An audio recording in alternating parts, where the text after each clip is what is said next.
So we're talking about ultrasonic cleaners today. This one's by Vivor.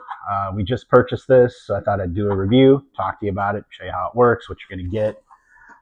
But really cool. This is their 2-liter version, so it's a little smaller.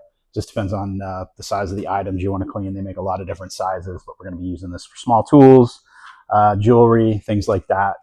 So this is the 40 kilohertz 2-liter version. Got a lid here. Pop that off. You're gonna get a little basket. It's like a little tea basket. You can put like small rings, earrings, any kind of small piece of jewelry inside of this, and then dip it into the machine here. You can also see inside, you're gonna get a little basket. So if you have things like knives, small tools, set them in there, dip it down in there. It's all stainless steel, really nicely constructed. Finish on it, it's kind of like a diamond plate pattern, but looks really cool.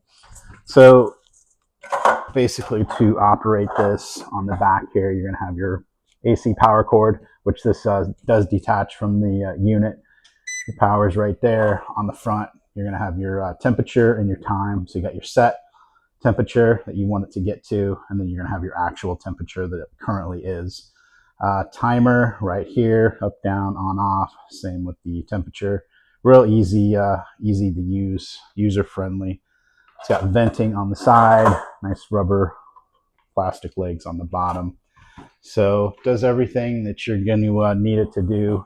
40 kilohertz ultrasonic's great because that's just like the vibration rate that pulls out all the particles and dirt and kind of things that you want to get out of things you're cleaning.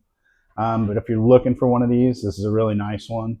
Sits on any tabletop, desk, wherever you want to put it. So highly recommend this if you're looking to clean your jewelry, tools, any kind of small metal objects, eyeglasses. It'll do all kinds of stuff. This might be something you're looking for.